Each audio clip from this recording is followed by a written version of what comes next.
Well, thank you. I will try to get you out of here a little early. I know we have a bar that's opening up behind us. So my name is Brady Cobb. I'm the CEO of Sol Global. We fashion ourselves as the smart money in the cannabis marketplace. So we started off as a company called Scythium Biosciences, primarily a research company. We worked with and partnered with the University of Miami right here in Miami to work on a cannabinoid phase one, the beginnings of a cannabinoid phase one trial. We helped them get a DNA license, and we chose the University of Miami because they have a long history in working with traumatic brain injuries. And the cannabinoid therapy that we're bringing to market is one that will actually work to help ease the symptoms of concussions or address the symptoms resulting from a head injury while it happens and immediately after it happens using cannabinoid therapies in a pill form. So we got a DEA license, which is not an easy process in the city for anything in Miami. We went through the process, ultimately obtained it, and the first trial occurred, and they are now designing the human trials.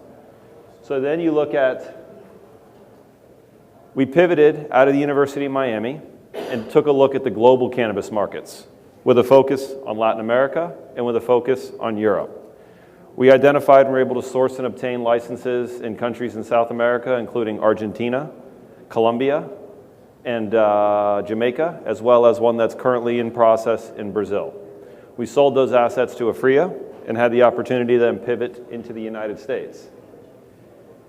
We took a pivot and focused on the United States marketplace, recognizing that we are the largest economy in the world, or one of the largest economies in the world, and there's an ever-evolving regulatory framework. As a lawyer and a lobbyist, as a background, we focused and spent our time in Washington, D.C., working hand-in-hand with regulators. We hired a very strong group of federal lobbyists for the past 2 years to identify opportunities to change federal policy, one of them being the Hemp Farming Act, something I was a part of, and I'm happy to discuss as we get further into the presentation. So we looked at the global U.S. market. Everyone's had slides up today on how robust the U.S. market is. Our first asset in the United States that we focused on was a Florida license, Three Boys Farms. We closed Three Boys Farms and acquired the asset this year, and then entered into a transaction with Verano Holdings, which is going to be one of the preeminent cannabis companies in the U.S. And Verano Holdings is now licensed, I believe, in 13 states, going to many more states, and we own a significant position in Verano Holdings.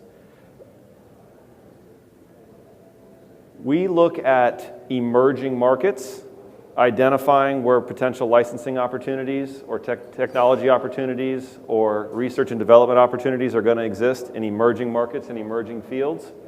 We partner with the right folks in the specialties and invest in the right people.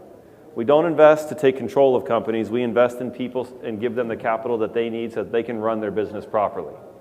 I can't keep a tomato garden growing in my backyard, so I'm not one to go grow marijuana plants at a pharmaceutical grade.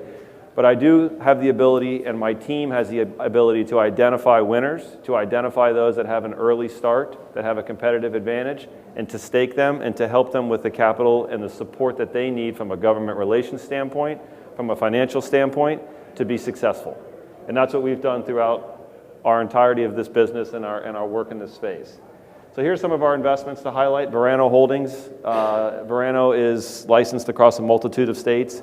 They're one of the most preeminent operators from a true operator standpoint. This is not a good-looking board of directors with nice resumes and a story. These are actual nuts and bolts operators.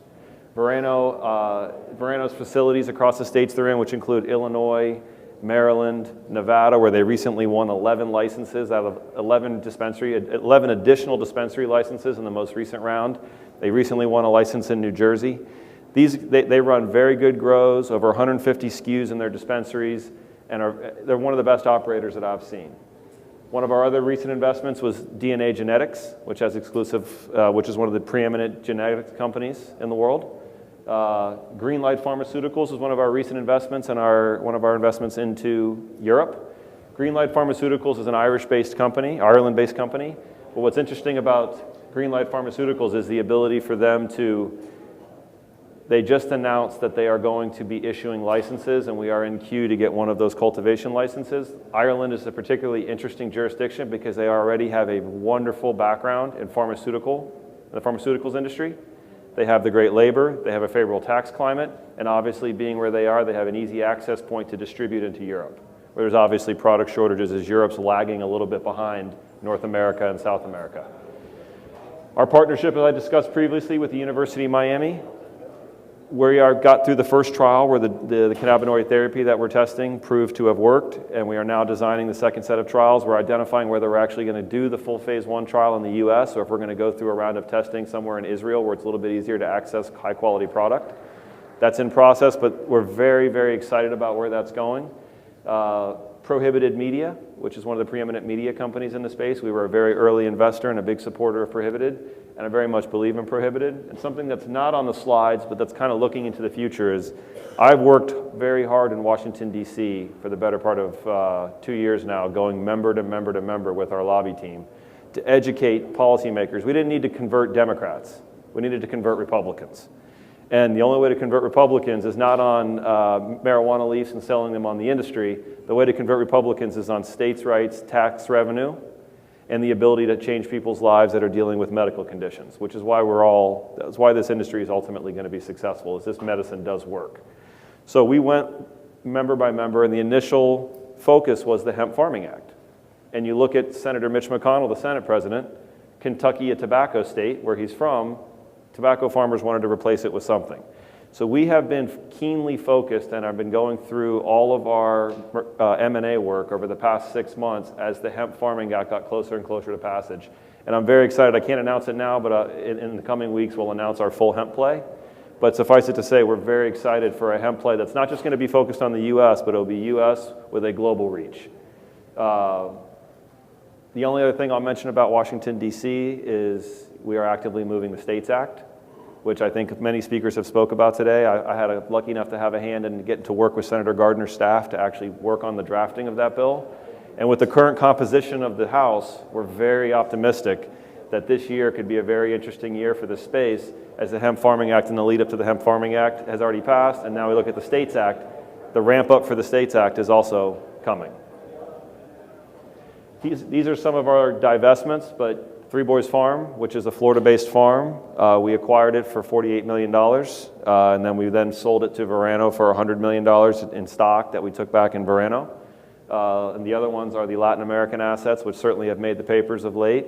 I'm happy to answer any questions on that. I'm sure if any of you saw my interview on BNN, we stand by those transactions and largely believe that the short seller reports, which they are what they are, but those guys did what they did, and it was materially false information. We stand by the transactions. Our people.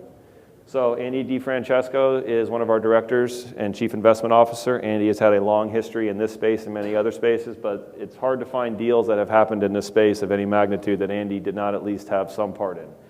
Rob Reed is one of the preeminent parties in Europe. Rob is a leading voice in the expansion of cannabis and CBD and hemp in Europe. Myself, and then Roger Ray is an active investor in Bay Street fixture in Canada, which unfortunately, until the NASDAQ and the New York markets decide they want to let U.S. cannabis companies on, Bay Street is the focus of our business. To kind of finish up or summarize who we are, we fashion ourselves as early market entrants. We pride ourselves in being first in and identifying the right partners, and we pride ourselves in being, when the music stops, making sure we have a chair in the game of musical chairs that is this space. And we are very excited about our investment focus. We are very excited about the portfolio that we've already built, and we very much look forward to seeing and being able to announce over the coming weeks the hemp play, but also being able to see where Verano goes. We're very excited about where they're heading. And we've also got a multitude of other announcements that are going to be coming out in 2019 with additional strategies. But I look forward to welcoming any questions anybody has, and hopefully I can get you to the bar a little sooner than expected. So on the States Act, do you think that could be a first half 2019 thing in the legislature, or are we looking back out late 2019, or could it even be 2020? I think for purely political reasons, it's going to be closer to the end of 2019 because it's going to be a major issue in the presidential election. Cannabis has been elevated from kind of a tier 3 issue to a front and center tier 1 issue, and that's coming directly from the folks that I work with within the White House.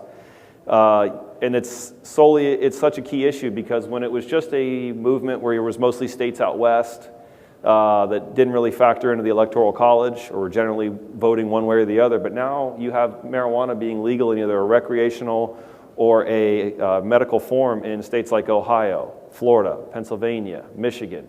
You can't win. There's no math that works where you win the White House without carrying those states.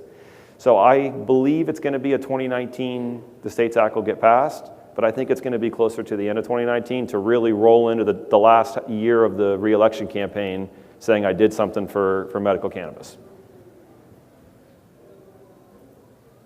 Can you talk a little bit about your position in prohibited media, why you like the media company? It's completely different than anything else.